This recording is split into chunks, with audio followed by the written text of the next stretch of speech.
For this bead, I'm starting in the center with an opaque pink core, and I'm just making a tiny little wrap of this color.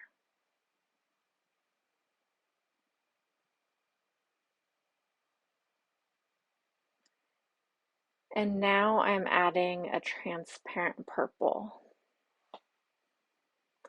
Adding the transparent color on top of the opaque makes the transparent color show up better.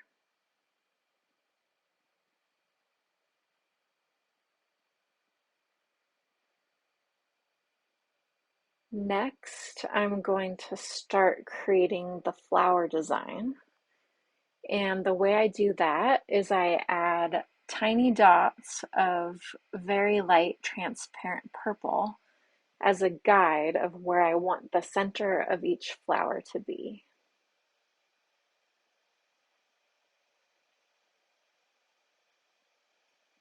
And then I use an opaque coral to place 5 evenly spaced dots around each of those center guide dots.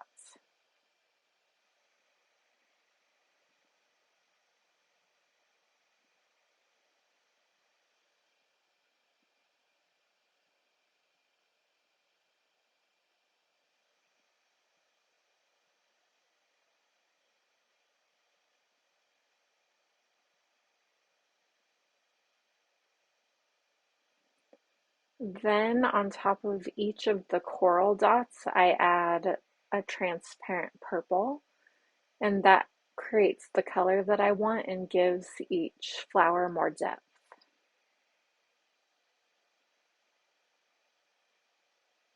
This transparent purple is darker than the other two that I've used.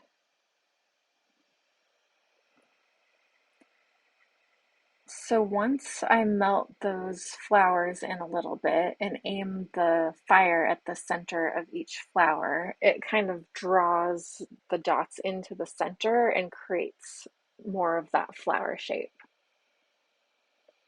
And then I'm able to take a clear glass rod and put it in the center of each flower that's been heated and twist. And twisting creates the twisted flower design.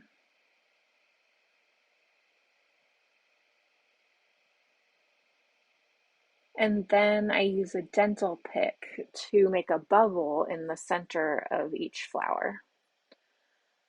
The dental pick makes an indent in the hot glass, and then I cover it with a pale transparent purple.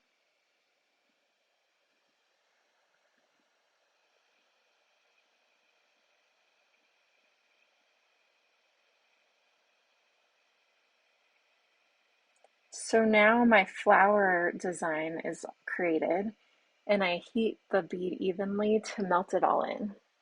But I have to be careful to not melt and smear the design.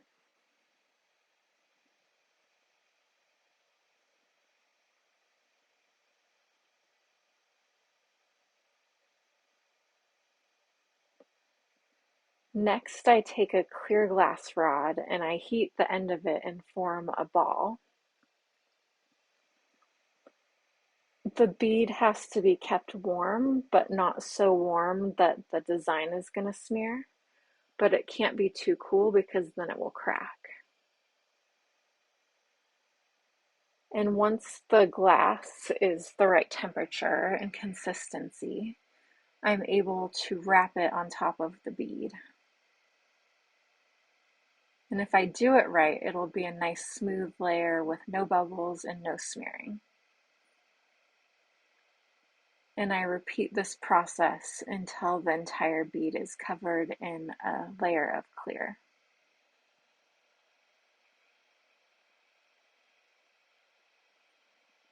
The clear layer gives it more depth and makes it look like the flowers are floating underneath the glass, which they are.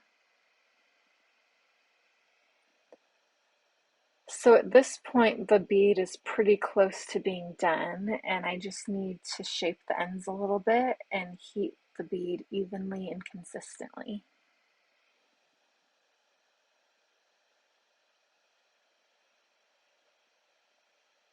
and then do a little bit more shaping with the handheld graphite marber to make sure the ends are nice.